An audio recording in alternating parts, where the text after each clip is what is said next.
Welcome, everybody, to Functional Medicine Grand Rounds.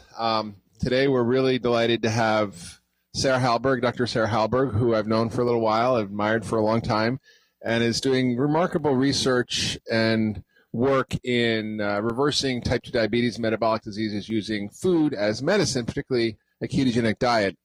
And published a number of studies this year looking at both the cardiovascular implications as well as the outcomes on reversing diabetes. And works with a company that's very disruptive and, in a word, disintermediating, which is a big word, but it means it's disrupting the healthcare system by doing services that the healthcare system might or could or should probably do, but doing them outside of the healthcare system through a digital platform that involves coaching and support and medical supervision, and is published on that work. And she's the medical director of Virta Health Corporation, which is a company that's designed to deliver healthcare services around metabolic disease online using support and coaching and medical supervision. And it developed the first clinically proven program to reverse type 2 diabetes. She'll talk about that. She's a physician, an exercise physiologist, a passion for helping people be healthy through diet and exercise. She's supervising all the team of Virta physicians and the clinical strategy. She's also the executive director of the Nutrition Coalition, which I'm on the board of as well. It's a nonprofit organization that aims to strengthen public and policymakers' education about the need to improve nutrition policy. So it's founded on a comprehensive body of conclusive science where science is absent, and to encourage that additional research. So she's a low-carb enthusiast. Dr. Hallberg practices what she preaches by living a ketogenic lifestyle. So welcome, Dr. Hallberg. That's right. Okay. Thank you so much.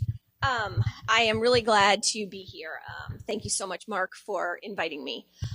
So today we are going to cover a lot, talking about ketogenic diets, mostly for type 2 diabetes, but I am going to do a little bit about obesity as well. And we've got a lot of slides to cover, so I'm going to go through quickly, but then I'm happy to answer any questions at the end. So here are my disclosures, and I also want to disclose, again, Mark already alluded to it, my personal bias, because I think that it's really important for us to be discussing our personal bias when we talk about nutrition and nutrition research, because my personal bias is definitely low carbohydrate nutrition. Now, that being said, I was probably Dean Ornish's #1 fan some years ago. Okay, I spent over a decade preaching a low-fat diet and was pretty close to being a vegetarian, absolutely ate no red meat for, again, a very long time. My two oldest children didn't have, any kind of meat until they were much older. And why did I convert? Because I had the opportunity to spend an entire year supported by Indiana University Health with my nose in the literature, trying to figure out how we were going to start the obesity program at IU. And in doing all that research, I realized that there is a lack of evidence for what we have been telling people for so long. Eat a low-fat diet, right? Eat less and exercise more. That's what we always tell people. And so I came about it just with really having that opportunity to take a deep dive in the literature. And when you do, which is so hard in the busy lives all of us healthcare providers lead, it's amazing what you find. Okay, so our objectives here today, and we'll kind of go through all these. I won't go through them individually right now. So let's start off with exploring the state of the problem with diabetes and obesity. I mean, the question is, why am I even here today, right? We know that we have a huge problem. We are in the midst of an unprecedented epidemic of diabetes and obesity in this country, and I'm sure I don't have to convince all of you of that, because you see it showing up in your offices every day. But again, when you really look at it graphed out, it's really staggering. And what we see here is that the most concerning is if we look at the extreme obesity, right? I mean, extreme obesity was something we didn't used to see several decades ago. And now you can't miss it, right? It's all over the place. And of course, these people are suffering significantly. Going back, this is also a huge problem and becoming worse again in children. And if we know that the children who are obese early on have a just almost guaranteed to struggle with this lifelong. So we've got to address it, and we've got to start addressing it in the youth as well. And diabetes, it's staggering. Over half of the adult population in this country now has diabetes or prediabetes. Over half. And of course, that doesn't include everyone with insulin resistance. You add just insulin resistance on this, the numbers are even higher. And the last data here on this was published in JAMA, was 2012 data. We know we're worse now. So, we have to do something. Not only, again, does this impact the lives of all of these people who are affected by this, we can no longer afford this. Take a look at what happened in just 6 years here to the cost of this. It is breaking us. We have to do something. The time is now. All right, so let's talk about what a ketogenic diet is and the physiology behind it, because I get asked all the time, people read on the internet, they get these ideas of what a ketogenic diet is, and oftentimes they're wrong. Then they have problems and they think the ketogenic diet doesn't work, right? Well, understanding exactly what it is a key. Okay, so here in a quick nutshell, a ketogenic diet is a low carbohydrate diet. Generally under 50 total grams of carbohydrates a day. And that's really important because a lot of times people use net carbs. We choose not to do that because it becomes confusing for patients. It's just total carbohydrates. Under 50 grams a day for metabolically well individuals. However, for the patients that I take care of who are not metabolically well, who have the insulin resistance, the prediabetes and the type 2 diabetes, we generally at least need to start even lower. So we counsel our patients to start at under 30 total grams of carbohydrates a day. And then we adjust that and personalize it from there. So what we see is that many of our patients, if not right away, can eventually tolerate even higher carbs, like up to maybe 50 grams a day or so. But again, we start at that under 30 grams, and then depending on their results, blood sugars, ketone levels, we can help counsel them to add carbohydrates in depending on their personal tolerance. Adequate protein, not high protein. So one of the other things that you see online all the time is that this is a high meat diet. It cannot be a high meat diet, okay? It absolutely can't. In fact, it doesn't even have to contain meat. For people who choose to, that's fine, but they cannot consume high amounts of meat because that is the excess protein is anti-ketogenic. So what we have to do is adequate protein, or what I like to call it is just adequate protein or moderate protein. And usually for us, it's 1.5 milligrams per kilogram of ideal body weight. So it's the one time that we go back to the height weight charts and take a look at those to help us dose our protein. And then they take fat until they're full.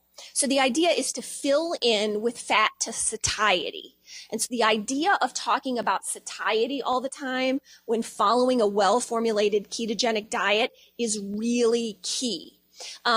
One of the things that we see is people say, well, on the internet, it said I have to have 80% fat. So at night, I realized I didn't have enough fat. So I just started consuming fat for the sake of consuming fat, right? And that's no, you don't need those excess calories, okay? You take the fat to fill in until you feel full. We don't want people walking around being hungry, right? That's a certainty that this is not going to be a sustainable plan. And the fat sources include saturated fat, but also high in MUFAs. So we have our patients on a lot of olive oil and avocado oil and macadamia oil. Okay, so why does it work? And it's important to understand this is to kind of go back to the real basics. And there are 4 macronutrient classes, and 3 of them are food. So we'll focus on those. Of course, it's carbohydrates, fats, and proteins. And, when we talk, I'm sorry, what? Alcohol is a macronutrient. Yep. Alcohol is a macronutrient. Yep.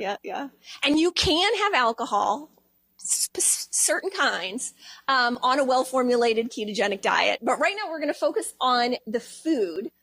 And when we hear people say a calorie is a calorie is a calorie, right? That idea, that mindset completely ignores hormonal responses, okay? And we all know how important hormonal responses and individual hormonal responses are to the way we function in general. And, okay. And the hormonal responses when it comes to the macronutrients are no different. So let's take a quick review. How do we use these macronutrients? Well, we use carbohydrates as energy. And fat we use as energy, but there's other important aspects to fat too. Protects our organs, insulation, fat-soluble vitamins. For protein, again, the list is longer yet again. And the important thing when we look at these three categories is how many of these three categories are essential for humans to function. Well, we know we have essential fatty acids, right? We have to consume those. We have essential amino acids, but who's ever heard of an essential carb? No, you haven't. Why? Because it doesn't exist, okay? They are not something that's essential. Do we consume them? Yes. On a well-formulated ketogenic diet, are you going to consume them? Yes. Are they essential? No. All right, so going back to those hormone responses, right? A key hormone here is going to be insulin, because we know even before we get those elevated blood sugars, before someone gets into that pre-diabetes and then diabetes range, what we see is insulin is elevated in type 2 diabetes associated with insulin resistance. And those elevated insulin levels can go on for years, even decades, before we have a problem with the blood sugar starting to rise. And so we have to ask ourselves, well, of these three macronutrients, what causes insulin and then eventually glucose to rise? And although I stress all the time, individual variability, individual responses, personalization is key. There are certain things that are pretty consistent with humans, and our hormonal response to these macronutrients are one of these things. When humans consume carbohydrates, it causes our insulin and blood sugar to rise, okay? Protein is variable, but the most important thing is what happens when we consume fat, the macronutrient that we have been counseled to avoid for so long. There's no insulin and blood sugar response to fat. And that fact right there is key to why fat needs to be part of a science-based nutrition plan for people who struggle with metabolic disease. All right, so is it just the hormonal response, right, that makes a ketogenic diet make sense and have an effect? And the answer is no. There are other aspects as well, and one of the big ones is the inflammation response. So this is just one study. There was another wonderful one looking at how beta-hydroxybutyrate, the active ketone, also influences our genetics actually, and our histone deacetylase complexes to decrease inflammation. But this was just another one looking very specifically at the mechanism of how beta-hydroxybutyrate decreases inflammation. And when we talk about cardiovascular risk, right, we know inflammation is involved in every step of the pathogenesis of coronary artery disease. So getting control of inflammation is going to be key too. So an important part, again, of the mechanism. And I'm going to talk more about our research later, but I just wanted to show you here our 1-year results of a large group of patients with type 2 diabetes, 262 to be exact, and what happened at a year. Our patients, the intervention patients, are in blue. Our control patients are in gray. Which are the usual care group with inflammation at a year. So we saw some significant decreases. So the C-reactive protein at a year dropped by 40% in the patients who are following a well-formulated ketogenic diet. Yes, it is. Okay, so going back again and looking here on comparing the advice that we've been giving for decades to a low carbohydrate nutrition plan and what it looks like. For simplicity, we put it up there as a pie chart, but remember, the pie chart can vary a lot. We don't want people stacking up with fat at the end of the day, okay, just as a general idea. And our low fat approach over the last few decades, okay, which have, of course, ruled our nutrition advice during the time of this terrible epidemic, are counterintuitive, okay, when it comes to the actual human nutrition physiology here. And a low carbohydrate plan makes sense with our physiology. So in other words, the advice that we are giving our patients, we have to put ourselves in the seat of our patients, okay? The advice that we are giving our patients essentially has caused them to try to work against their own physiology, right? And then it doesn't work. The patients get frustrated. And what do? We blame them because they can't work hard enough against their physiology.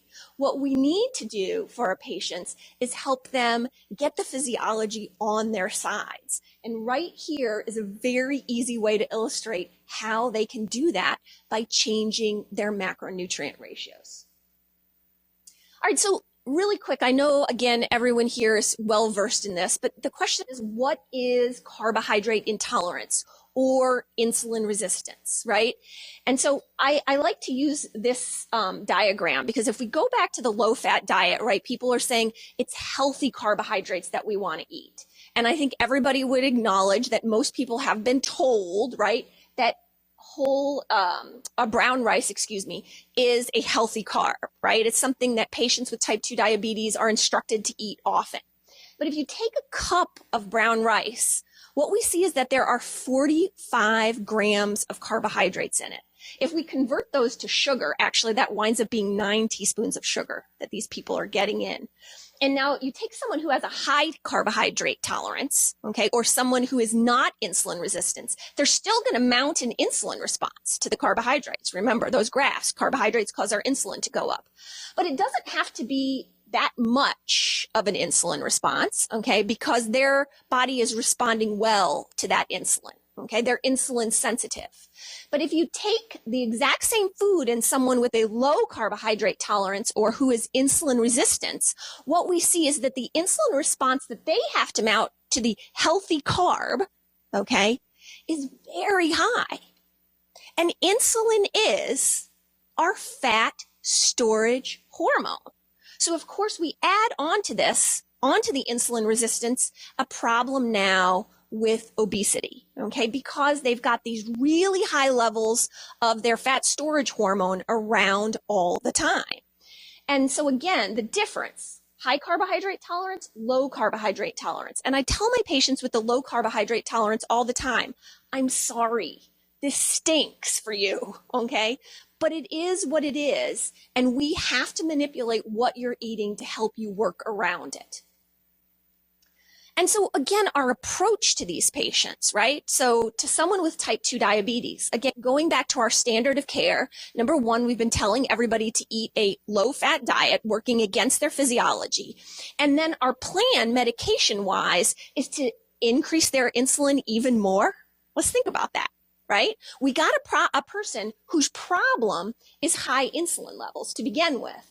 And what we do with a patient with type 2 diabetes, right? They eventually wind up with insulin, or they take medications that cause their insulin levels to go up, okay? I mean, this is not a solution, okay? This is akin to putting a Band-Aid on a bullet hole at best, okay? Because we know what happens the next time we see the patient with an approach like this, those medications need to be upped, right? And then the next time upped. And then what happens to these poor patients, right? They just put their head down and they say, I give up. All right. And that's not fair. Okay. So one of the questions that we get all the time and concerns people have is, wait a minute, if I'm not eating carbohydrates, how am I going to get any energy? Remember when we saw that table at the beginning, carbohydrates can provide energy. And the answer is our patients get lots of energy, but they're getting it from a different source. Now remember, because insulin is our fat storage hormone, when we're consuming carbohydrates, which cause our insulin levels to go up, it's sort of the same as putting a big lockdown on all of our stored fat. So we lock it up, we can't access it, right? Because the insulin is saying store for a rainy day. But when we decrease the carbohydrates and we can decrease insulin, holy cow, now all of a sudden we have access to two sources of energy. The fat that we're consuming, but the fat that all of a sudden is unlocked by that decrease of insulin. And so these two sources of fat in the liver are converted into ketones, okay? And ketones, as it turns out, are a wonderful source of energy and actually the preferred source of energy for some really important parts of us, like our brain and our heart and our skeletal muscles. So not only do our patients have the energy that they need, they have a consistent flow of energy. And again, probably all of you have personally experienced the carbohydrate roller coaster, even those who are metabolically healthy, right? You get that surge after you eat and then you have that trough, right? And so you have to eat again to get energy and then you fall again.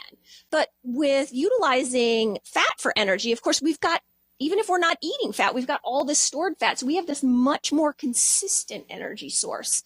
And that helps in the way that people feel as well. Okay, so this is straight from the American Diabetes Association guidelines, right?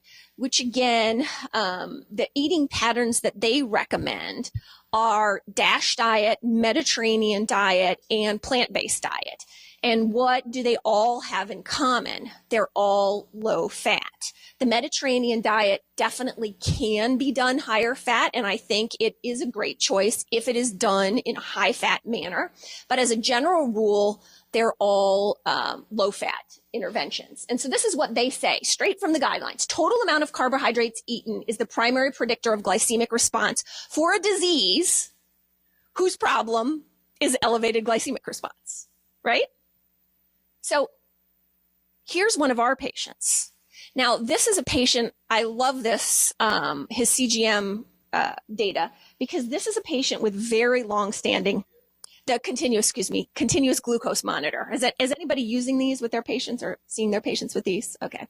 I love the continuous glucose monitors. I think they are going to be the game changer once and for all on this, because patients have access to what's going on to a degree that they've never had before. And they can say, oh my goodness, I can't eat that. So this is the graph from a CGM for one of our patients who had very long-standing diabetes, who presented to us on insulin, with insulin dosing over 100 units a day, which for the patients that I see is actually on the low end of the insulin. Okay, we see regularly patients with over 200 units a day, all the time. This patient had over 100 units for years. And this is him off all insulin, okay, off all insulin, and look at that curve. Why? Because he eliminated or decreased significantly the carbohydrates he was intaking. And of course, when we remember, total amount of carbohydrate eaten is the primary predictor of glycemic response, we can get to this glycemic response. These little bumps that he's having, these little prolonged bumps, that's protein. He's reacting to protein, okay? But it's hardly an excursion there, all right? Okay, so do our patients eat no carbohydrates? No. That is another one of these misconceptions around a well-formulated ketogenic diet. Well, you can't eat carbohydrates. Not true, okay? Our patients are eating carbohydrates. In fact, we really press patients over and over 5 servings of non-starchy vegetables a day, okay? And then they also get nuts and seeds, limited berry fruit, dairy, but what are they not eating? And this is really important. And I use this like GPS all the time. I tell my patients, just remember what you don't want to be eating, okay? Grains, potatoes, and sugars. These are beans. Most of our patients with type 2 diabetes cannot tolerate beans. It depends, again, on what eventually their metabolic flexibility, that's the word I like to use, becomes. Remember I said everybody starts out at under 30 grams, and then we can build and see individual responses to see can they add more later. And beans would be definitely one of the things that they could add later if they can tolerate it. But beans do cause a blood sugar excursion in our patients with type 2 diabetes, and some can tolerate it, but some can't, okay? But grains, potatoes, and sugar are things that even our patients who regain some metabolic flexibility, these are the kind of things that they just need to stay away from. All right, so is it crummy food then? I mean, can you have to suffer through eating a well-formulated ketogenic diet? I mean, no, and this is one of the keys to sustainability. Number one, you want to give them what works with their physiology instead of against it, and then you want them to enjoy it, okay? So this can be full of wonderful foods. And again, the idea of going under 30 grams of carbohydrates a day seems daunting, and people think they can't do it until they actually take a look at what that looks like. It actually is good, and there are incredibly diverse ways that you can eat this way. So we work with a lot of different cultures as well, okay? And you can help personalize this so that anyone can eat this way. It doesn't matter what their food preferences are, and it doesn't matter what their family traditions are. You can make this fit. Okay, so history of a ketogenic diet and the associated risks and benefits. This is what it used to look like. I know this is not perfectly clear, but my friend Osama Hamdi gave this to me and dug it out of the Harvard archives. This is how we used to manage this, right? We used to do these carb tolerance tests. I mean, just talk about high maintenance here to figure out patients with diabetes, how many carbs they could eat, okay? And, the origin of low-carb diets actually began with Dr. Joslin himself, okay? And one of the first patients he treated, interestingly, with a low-carb, high-fat diet was his own mother, who had type 1 diabetes. And of course, way back when, type 1 diabetes was quickly fatal, right? Except for his mother lived 13 years with type 1 diabetes because she followed his advice to eat a low-carbohydrate, high-fat diet. And this is from medical textbooks way back when we used to get it, okay? When we didn't have other choices. I mean, take a look at what's on here. This is a well-formulated ketogenic diet, okay? That's what they were instructing people to eat. This is not new. This is not new. Then what happened? Well, we discovered insulin, and heavens knows I am not saying insulin was not a wonderful addition in medicine. I mean, it saved countless lives of patients with type 1 diabetes, right? We couldn't do without it. But it became a way to mismanage type 2 diabetes, okay? That's what it wound up doing. So absolutely essential. We need it for type 1. We utilize it to mismanage and forget what we used to know when it comes to type 2 diabetes. And so again, oops is right. How can we now back out of our old advice, okay, and get everyone to embrace the idea that we can truly use food as medicine?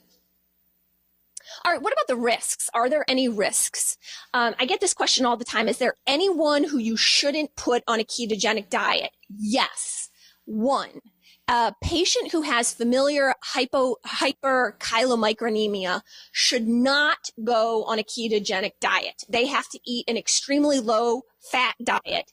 The incidence of this is 1 to 2 out of every million, okay? Otherwise, I have patients with transplants on it. I have all kinds of patients on a ketogenic diet. Okay, kidney stones. Honestly, we don't see this in our clinical practice. It has not been well studied in adults. The incidence in children is about 5.4%, but theoretically, it's a risk for adults too. Increased LDLP or ApoB, I will say that this appears to be confined to metabolically healthy individuals, because when we look at all the studies in patients who are metabolically ill, what we see is that there's not an increase overall in LDLP or ApoB. Halitosis is temporary. It's very temporary. Gallbladder, the only time we have problems with gallbladder is when people have been eating a low-fat diet for so long and their gallbladder is full of stones. Theoretically, if you then start a high-fat diet and you're now causing squeeze of the gallbladder, you could get a stone lodged. But interestingly, I have never seen that. I have thousands of patients. The only time we see our patients getting gallbladder issues is when the starting of the squeezing of the gallbladder uncovers a calculus cholecystitis, which would have probably happened anyway. We just maybe ramped up the timeline. They tolerate it fine after cholecystectomy. So I mean, if we think about it, in the obese and metabolically ill patient population, which is who I take care of, I mean, I don't know the exact number, but it's probably close to 50% of them have already had their gallbladders out and they all tolerate it. Mm-hmm. Some people who may feel like, oh, okay, maybe I got a little diarrhea, we may just have them say, don't eat so much fat at once, right? We want to increase it through the day. But honestly, we just don't see a big issue with this. It's not a big issue. And other symptoms you hear about: headache, fatigue, keto flu. That's just a sign that their sodium levels are low and that these people need extra sodium.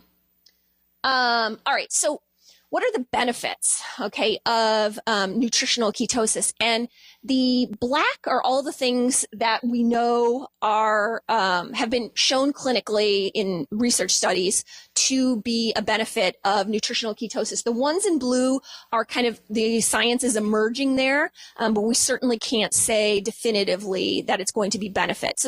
So there are a lot of benefits already known, and it'll be really exciting when some of the research on some of these other very specifically neurologic disorders come out, what more we're going to be able to say about this metabolic state. This is not news, the concern about this. Sadly enough, this article was in 2003. And here we are, right, all these years later, and we still haven't changed our tune.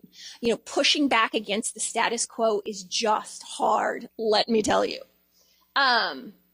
But we have to go back to the basics, which is what we are saying and what we have been saying. Our status quo is failing our patients miserably, okay? We have to look at a new, or I'll say old, approach. Oops. Okay. So I'm going to really go through this quickly. I think you're going to have access to the slides. You can go over. I've actually eliminated a lot of the studies here, but I'm going to sum them up in a later slide. So we're going to kind of go through this quickly for the sake of time. But this was a study looking at a 3-arm low carbohydrate Mediterranean and low fat diet. And again, this was done a while ago. This was back in 2005. A 2-year randomized control trial, a good N size, 322 patients. Adherence, check out the adherence rate, okay? It was like almost 85%. That is unheard of, right, in a nutrition trial. And so of these 3 groups, we have the low fat, the low carb Mediterranean. Here's what they did. Important to note that the only group who was not calorie restricted here in these 3 arms was the low carbohydrate group, okay? Because we don't have to calorie restrict people on a low carbohydrate nutrition plan to make it successful. And what happened? Well, this is a graph of obesity, okay, or excuse me, weight loss. And we can see again, low carbohydrate nutrition plan did work the best. But also, and especially for me, we look at the much smaller cohort of patients with diabetes. And what we see is that at 2 years, the only group that had a significant decrease in the A1C still was the low carbohydrate group. And what we see is actually that glucose went up in the low fat diet. Again, not surprising. It's fighting against their physiology. Okay, so this is great because this was actually a metabolic ward study, okay? 10 patients with type 2 diabetes hospitalized. Day 1 through 7, they had their usual diet, and then for 2 weeks, they were switched to a low carbohydrate diet, a true low carbohydrate diet. This actually was under 20 grams of carbohydrates a day. And so what happened in that short of a time period? I mean, it's pretty remarkable. Okay, glucose and insulin plummets, and it plummets fast.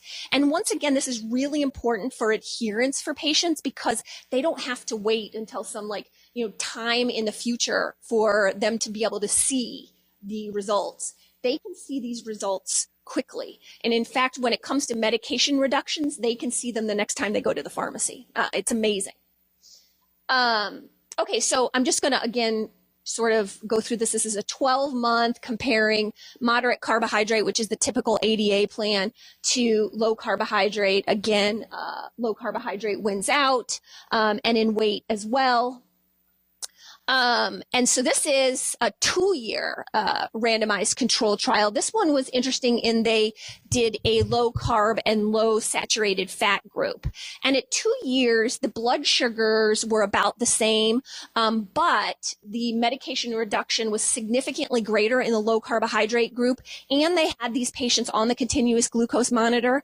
And the low carbohydrate groups had much fewer excursions. Okay, so they were much flatter at the end. So some critical important things there.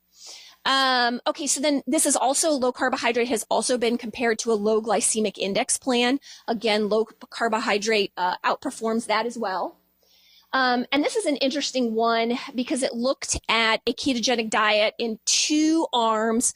One arm was patients who started out with type 2 diabetes, and the other arm were people who started out without, who were metabolically well. And what we see when we compare the two is it works in both. And at the end of the 56 weeks, these patients were meeting up, right? The patients with diabetes were really matching up with the patients who did not have diabetes at the start of the trial. And we see here when we talk about body weight and we talk about cholesterol, there were, again, improvements in both groups. Yet another one, this is a 32-week trial comparing ADA method versus a low carbohydrate, with the low carbohydrate arm doing significantly better. This is one looking just at metabolic syndrome. Again, you can see the pie charts with what the patients ate. The intervention arm was getting physiology on their side, and we see that with the results. So again, improvements in insulin resistance scores, and also atherogenic dyslipidemia. And here, these two groups were calorically identical. So they did actually control for calories in this. And low carbohydrate arm did better metabolically. So there have been a number of systemic review and meta-analysis looking at these, and they are generally very positive to low carbohydrate interventions, but it's really important also to deep dive into some of these meta-analyses. Again, this is one here which said, yes, low carbohydrate does better than our standard of care, but when we look at the forest plots here, and we look at the low carbohydrate one, what we see is it looks like studies did better in the low carbohydrate arm, but there are a couple studies there that didn't seem to do as well. What is up with those studies? Why would those studies in the low carbohydrate arm not be as successful? So we go to those studies and we see specifically the low carbohydrate arm was minimizing the intake of saturated fat and encouraging grains. Okay, these were not low carbohydrate diets. So unfortunately here, the semantics do matter. Okay, people will say low carbohydrate diets when you truly look at what the patients were eating, it wasn't a low carbohydrate diet. And despite that, the low carbohydrate arm still did better, but it was really more moderate carbohydrate. And the second trial, it's the same thing, okay? They were counseling patients to increase fat by 10%. That is not a low carbohydrate diet, okay? Again, another, this is actually an American Diabetes Association systematic review. Same thing when it came to the conclusions about a low carbohydrate diet, but it said that they were short duration and in some cases were not randomized or had high dropout rates. So hold tight on that thought for just a minute. We're going to come back to that. And I just really quickly wanted to mention this study that got a lot of press when it came out. And it talked about how ketogenic diets do not give us an advantage metabolically when it comes to weight loss. And that was the conclusion of the study, and that was certainly the media attention that came from the study as well. But it's really interesting because that's not what the data said. So here we look at the weight data. The problem with this study is it was not randomized. Okay, everybody started out with the kind of standard diet that was supposed to keep their weight stable and then switched into a ketogenic diet. But what we see is the weight did not remain stable initially. Okay, they were unsuccessful in weight stability. They were losing weight during the run-in period. But then look what happened, despite that they had already lost weight. As soon as they started the ketogenic diet, which is, let me see here, do I have a, well that, yeah. So as soon as they started, no, can't see it on here. As soon as they started the ketogenic diet right here, right, they still lost weight, right? They still had weight loss. And so what this wound up being, depending on which method you want to analyze their caloric expenditures, there was a 100 to 150 calorie difference advantage to a ketogenic diet. And everyone's like, well, that is irrelevant. It doesn't matter. But wait a minute, let's do the math on that. Okay, let's just presume it's the lower end of that in 100. Okay, if you look at that, that winds up being 10 pounds a year. And what's the average weight gain over time? And people are gaining about 10 pounds, right? And so actually, this is a hugely significant trial, yet it was portrayed very different, contrary to the actual data in the media. Okay. So is there science behind carbohydrate restriction? Remember what that one meta-analysis or the systematic review said. There's, the studies are short, there's not enough randomization. 20 randomized control trials for low carbohydrate in the treatment for type 2 diabetes, 5 meta-analysis, and 10 other published trials, all supporting carbohydrate restriction for diabetes treatment. How does it stack up against the other eating patterns recommended by the ADA? There it is. There it is. Okay.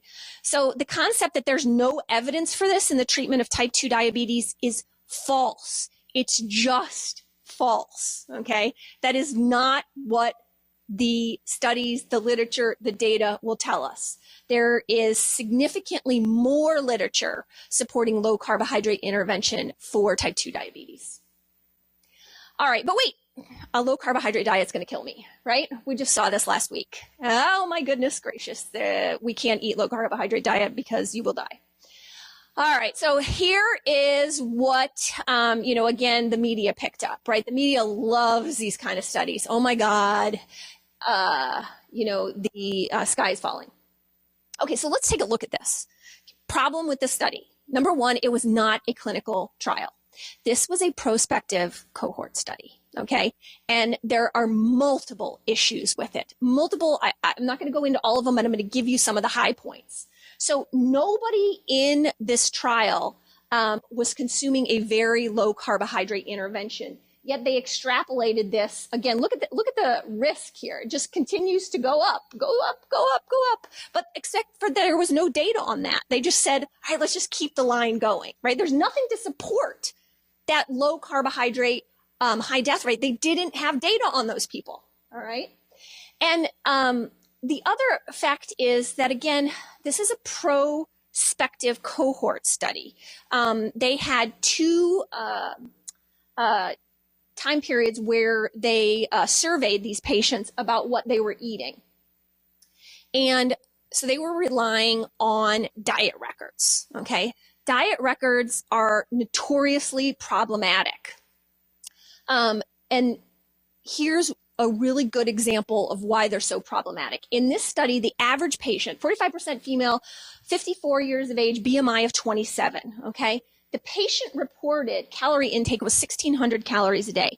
What does someone with that general description need to stay weight stable, okay? They need 2,400 to 2,600 calories a day to stay weight stable. Where are all the calories? We're missing 800 to 1,000 calories in the patient-reported intake. We're missing that. How can you say anything about the data when this is really typical of what happens when we utilize the food records in these prospective cohort studies? And again, so here, this is a study looking at, okay, if we take what the prospective cohort studies say, right, relying on the food records, and we compare it to when the question at hand was actually tested in a clinical trial, this study found that the prospective cohort study was correct 0 out of 52 times. Another study by John Ioannidis at Stanford did find better. He found that they were correct 20% of the time.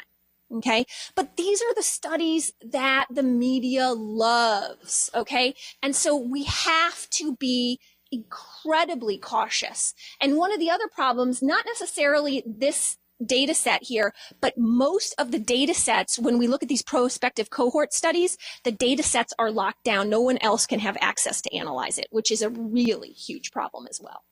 Okay, so I really want to quickly talk about our study ongoing. It was done the first 2 years in conjunction with IU, again, where I'm still the medical director of the obesity program. Oh, yeah, okay, I should have said that too, right. Again, so many things to point out. I just don't have time with this study. But yeah, the low carbohydrate group was more likely to be smokers, have type 2 diabetes, and not exercise. But, you know, irrelevant, whatever. It'll still kill you, apparently. So ongoing study at Indiana University. So we took a look at a large study. This was almost 500 patients altogether. Almost 400 of them were in the intervention arm, given a well-formulated ketogenic diet, and almost 100 in the control arm, which was they were treated with standard of care by the diabetic educators in the endocrinology department. Of the almost 400, 262 of them had type 2 diabetes. The rest of the 116 had prediabetes, and we're going to be publishing the prediabetes paper soon. I'm also really excited because the data I'm going to show you is the 1-year data, and we are going to be submitting the 2-year data very soon for publication. So I'm not going to be able to present that today, but I'm just excited about getting that out as well. Okay, so what happened with our patients at a year? Okay, A1C reduction, really dramatic. Okay, and dramatic fast, but then it continued to improve throughout the first year. And again, the patients were improving their A1C, but they were doing it while they were simultaneously getting rid of medications, okay? The medication decreases were profound. 100% of patients off sulfonylureas, 94% of the patients who began the trial on insulin had the insulin decrease or totally eliminated. Just imagine what that does to the quality of life and the financial life to one of those individual patients in that group. I don't know the exact N, but you can see here, it's a pretty significant amount of them. So, I mean, in the fun stuff, I'll tell you right now, so we're in over 3 years into this trial now. And just last week, actually it was the week before last, we took another patient completely off of insulin. So for some people, it takes a little while, all right, but we still are getting rid of it even today. And of course, this leads to lower costs too. When you're taking people off of medications, they cost less.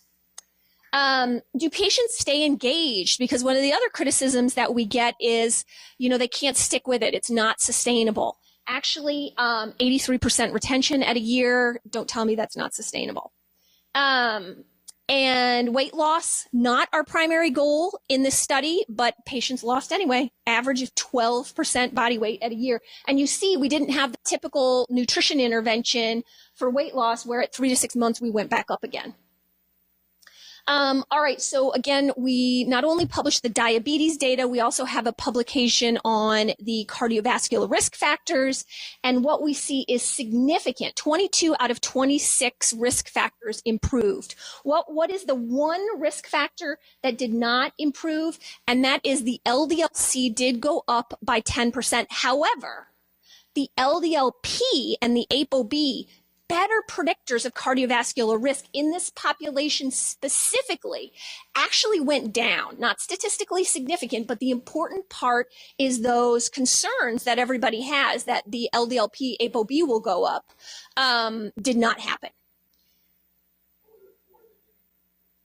So the 4 that didn't improve, I can't remember specifically. What are the ones that didn't improve? Sorry.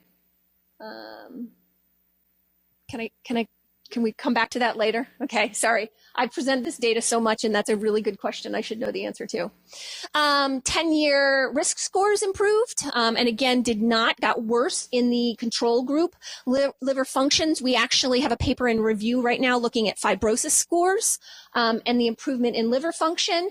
And did they actually eat a ketogenic diet? One of the problems in nutrition research, once again, is we rely on those food records, right, to determine if people actually did what you instructed them to do, except for this trial. Here, we used beta-hydroxybutyrate levels that we were measuring, okay? And they had elevated levels of beta-hydroxybutyrate. I will tell you, they were eating what we asked them to, okay? We have, again, the serum data to rely on, which is fantastic. Okay, and feedback loop, we're going to talk about that right now. Review how to support lifestyle changes.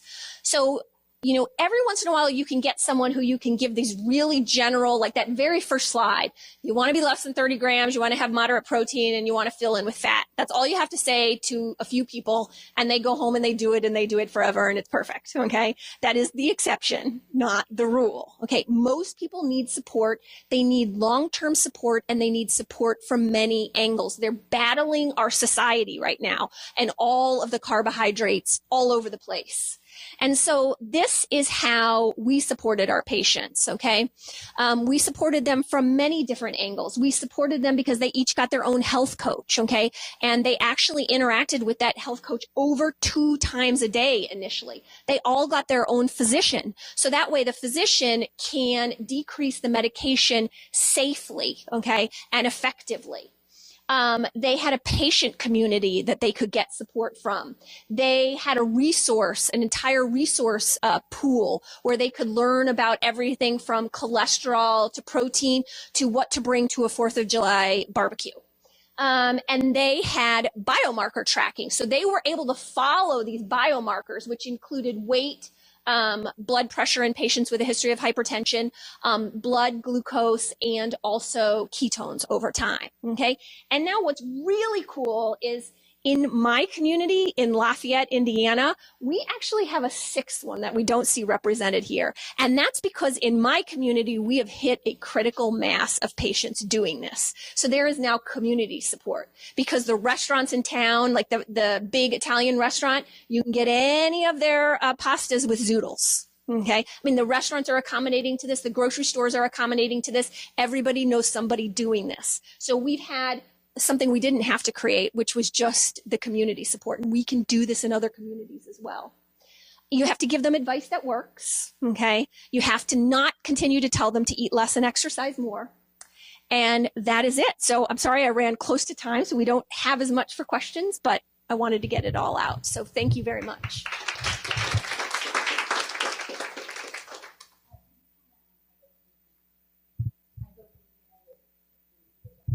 Hypokalemia. So we don't generally see that as long as patients, again, are taking in adequate sodium, right? We want to, so the concern with that is because initially with a low carbohydrate diet, you diurese, okay? And you can spill out all kinds of things. When we increase the sodium, right, we're not going to diurese as much, and that can definitely help. Now, the other thing too is we do have most of our patients on magnesium as well, but as far as the hypokalemia goes, we don't generally see this because we check labs, you know, all the time in these patients. So as long as we're repleting sodium, keeping them from diuresing quite as much, and as long as we put them on magnesium, which we do, if anyone has any kind of muscle cramps, we instantly put them on magnesium. And realistically, I mean, most of the U.S. population on or not a ketogenic diet should probably be taking magnesium because we used to get it, right, from our fruits and vegetables and things, and now they're all growing in magnesium depleted soil. So don't usually see it, but those are just a couple of other like electrolyte things that we take seriously. Yeah. Uh-huh.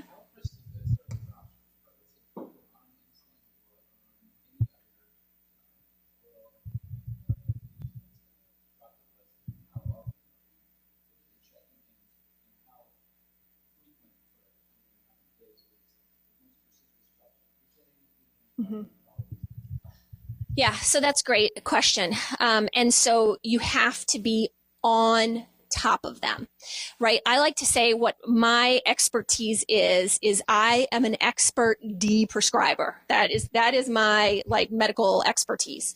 And so this has to be, it's an art as well as a science. So we decrease our patients, even believe it or not, the ones who have uncontrolled blood sugar when they start, we decrease their medications before they start dietary changes.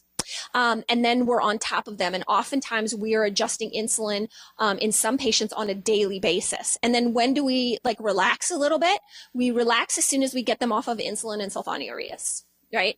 And so we, my philosophy is remove the sulfonylurea first. Okay. Because I think it's just in general bad for patients. And the reason I remove it first also is because it makes patients feel good. They can get off that sulfonylurea either before they start dietary changes or within a week or so. And like score, that's a big win from that for them at the beginning, right? Down one medicine already. And then the next thing we go after is the short-acting insulin, because if they're eating a well-formulated ketogenic diet, they shouldn't need it, right? That's meal coverage. And then the last thing we work on decreasing is long-acting insulin. Okay. That being said, in some of our patients, we will decrease all three of those things before they start dietary changes in some cases, right? And so it can be challenging because the fact of the matter is when a patient presents to you, you don't really know the degree of insulinopenia that they have. Okay. Some of these patients with long-standing type 2 diabetes are just not producing that much insulin. So it's really hard to create an algorithm for this because everybody is a little bit different. Uh-huh.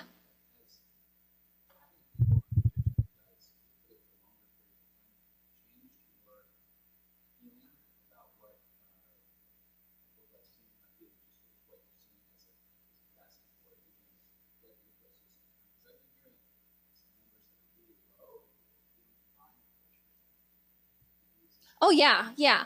And actually that was demonstrated by Cahill, many decades ago, that when you have elevated levels of ketones, right, that is used by the brain. Okay. And so people can, right, instead of getting these hypoglycemic reactions, they can tolerate lower levels. And again, I don't want anyone on insulin with a 50. Okay.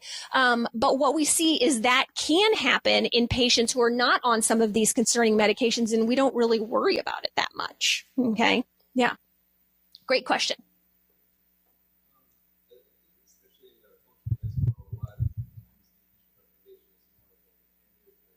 Mm-hmm.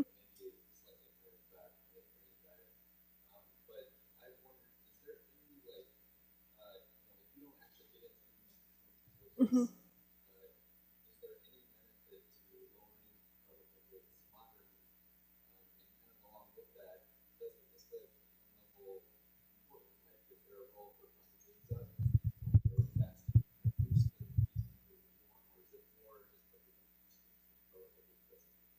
We don't know. So do I think that a paleo or like a higher fat Mediterranean diet can be used successfully? Absolutely. Will it have true diabetes reversal rates, right? Like how do I define reversal? Define reversal as an A1C below 6.5 off of all diabetes medications with the possible exception of metformin because that's got indications outside of type 2 diabetes. Will you get there in as many people on a higher carb than intake? The answer is I don't think so. I don't think so, right? There's actually a study that looked at a typical Mediterranean diet and a very low carb Mediterranean diet, and the low carb Mediterranean diet did better. But do I think that that's an option for some people who came in maybe not as metabolically unhealthy? Absolutely. And so what role specifically does the beta hydroxybutyrate play? Well, again, we know that it helps with inflammation. Okay. Does it have to be elevated for us to have this reversal, or is it just because the carbohydrates are decreased so much? I don't know. No one knows. It's a great question. It's one that needs more study. I think the thing is that there is so much emerging science on beta hydroxybutyrate with other advantages. And this is kind of what I talk to my patients. I tell them, I don't know. I don't know the answer to that. I know the lower that we go in carbohydrates, the better result we're going to get with the type 2 diabetes. That the studies that are out on beta hydroxybutyrate are incredibly exciting with other things that they can benefit us. Does it have to be for the type 2 diabetes? We don't know. Exogenous ketones, I believe, are going to play a role in diseases, but I think that they're going to play a much more main role in diseases like neurologic conditions and maybe cancer. I don't have as much confidence that we're going to find a place for them in metabolic diseases because I want my patients to be making ketones from their stored fat. We don't know, is exogenous ketones going to decrease the production of endogenous ketones, which would be counterproductive. We just don't have the answers to that yet. So my advice to patients is no exogenous ketones right now. Okay. Metabolic ketosis is definitely not going to be a problem, potentially a really key part, but we don't know for sure. Did that answer your question? I know, I'm leaving you with some unknowns, but that's where we're at right now with the science. Uh-huh. What I noticed for observers, usually patients who have diabetes for a long duration of time, over 10 years, the beta cell reserve typically tends to decline significantly. Mm-hmm. They are usually insulin requiring. Mm-hmm. So what I'm wondering is the reversal of diabetes in this population. Have you noticed that where are the patients with long-standing diabetes and how do they do it as opposed to sort of newly diagnosed diabetes? Yeah, newly diagnosed diabetes, with their insulin production capacity intact. I mean, we know that they obviously at diagnosis have a significant decrease, but enough to help them with carbohydrate restriction, they definitely do better. However, in our trial, and this is really different compared to other trials that have looked at this, we took really ill patients with longstanding diabetes. The average length of time in our patient population was over 8 years. And so it doesn't mean that these longstanding patients can't see success. And, again, if every patient who walked in the door, had a number on them or a way to easily get it, you can do these 2-hour insulin and glucose tolerance tests to try to assess that, but it's a bit cumbersome. It's really the key. It's the key to helping patients develop a realistic goal at the beginning. Because obviously if they are producing almost no insulin, the goal changes, right? The goal changes to, I just want to decrease your insulin. I want to help you lose weight. I want you to get off the roller coaster and the blood sugar roller coaster, especially with a low carb diet. But our goal is not going to be removing the insulin. However, I will tell you, I'm just specifically thinking of one patient, 20 years of type 2 diabetes, almost all of that on insulin, totally off insulin now for 2 years. And so these cases definitely happen a lot. And a lot of times if we check insulin levels in these patients, they're still sky high despite their longstanding diabetes. So, but you're absolutely correct. The earlier that we catch these people, the better off that they do, and the insulinopenia remains a big problem in the reversal success. Uh-huh.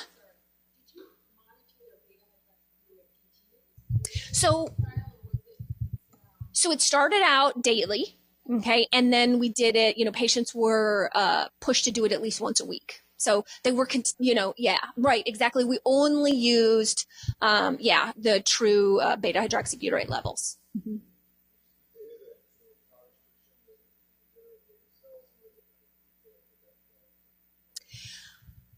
That is a really exciting, provocative question. Like, especially in our adults, like what can we do with LADA cases, right? Can we reverse the course of LADA?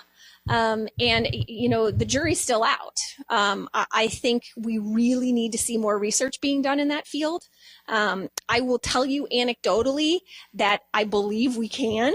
Okay, based on patients that I've taken care of, but clearly, anecdotes aren't going to get you very far. We need good research on this because I think that answer is really important.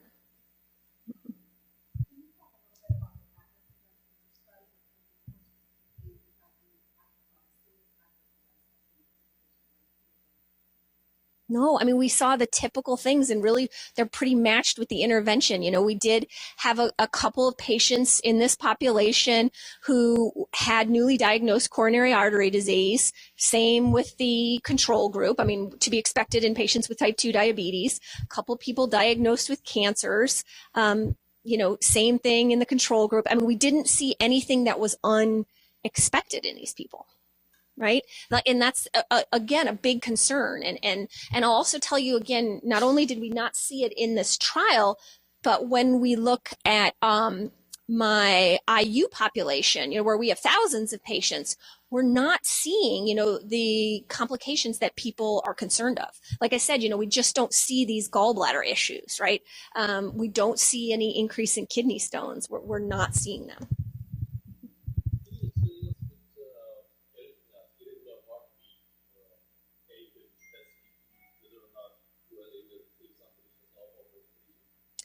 Yeah, that is a great question. And actually, we've had a lot of interest in our data set and taking a look by a lot of electrophysiologists wondering, can we impact this? Because, probably because we're improving sleep apnea. Right. And that can help with AFib. We don't have any hard data from this study, but I think, again, with the interests that have been raised in the cardiology community around this, we're hoping to be able to help get another study together on that specifically. But just another one, we have a paper that was just submitted specifically on sleep as well. Again, because I think it's going to be central to this question. Obesity in general. Oh, right. Ketogenic diet absolutely improves. Mm-hmm. Mm-hmm. Right. Mm-hmm.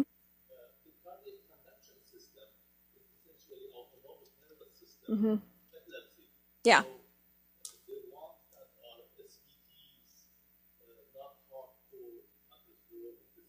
Right. Correct. We don't have the data on that yet, but again, I think it's a big area of interest, and I think we'll soon see a study get together on that. But not in this trial. We don't. Mm-hmm. It's a great question though, in a really important area. I agree.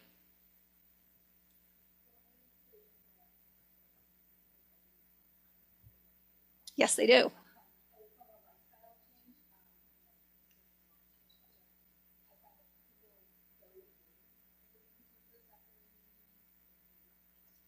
Mm-hmm.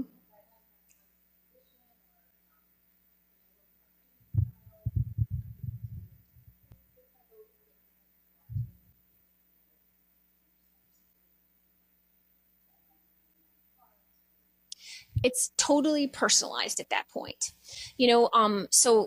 but we really encourage them to stay pretty low if they've had metabolic disease in the past, even if right now they're, normal glycemia.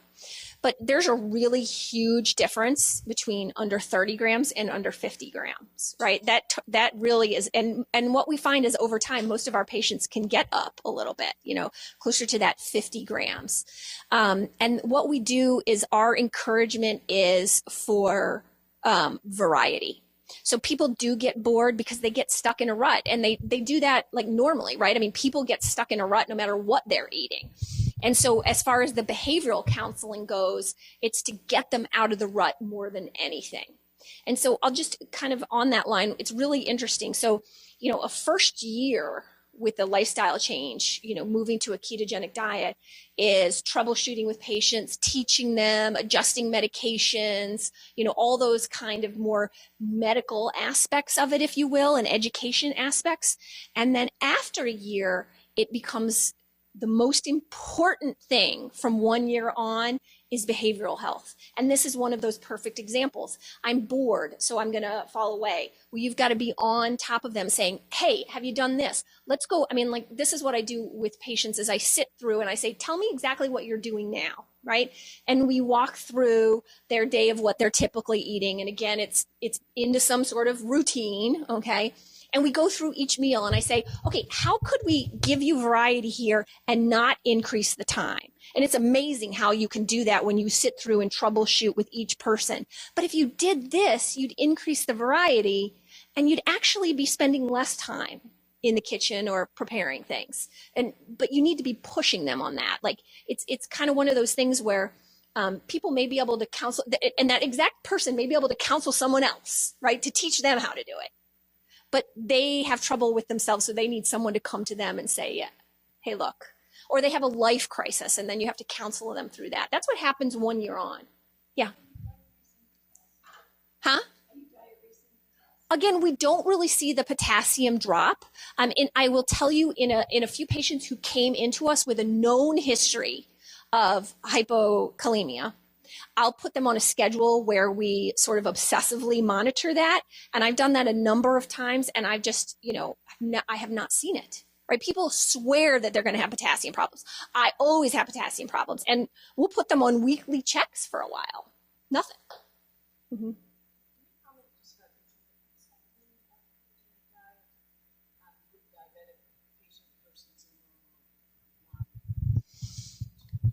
Yeah, so I guess I have a little concerns on that because the problem here. Uh-huh. Mm-hmm. Mm-hmm. Right. Yeah, so the difference today, right, versus then is the societies that we live in, really. Right. So in the times when people were in ketosis, they were in ketosis through forced, right? They were forced ketosis. Things weren't available. Right. And nowadays that never happens. We don't have like this time where McDonald's is not still sitting on the corner, or, the gas station is full of all this kind of junk. And so the problem that I see, and again, it hasn't been well studied, so this is my opinion, is that if we try to do that, during those non-ketosis periods, we're going to be increasing insulin levels again. And what patients are going to have trouble with is to get back on track. And we see that. We fight with patients, again, of, getting them back in ketosis if they've gotten off track because their hunger increases, their cravings increase, and it's harder to restart. So that's my real concern in that situation. But again, I'll point it out, as I have already numerous times. I mean, there are many aspects of this that need more research, and that is one of them. And I'll just mention for a minute, like people talk about intermittent fasting as well. And so we get questions about that. And the first thing that I say to a patient when they say that they're intermittent fasting is define that for me. What do you mean by intermittent fasting? Okay.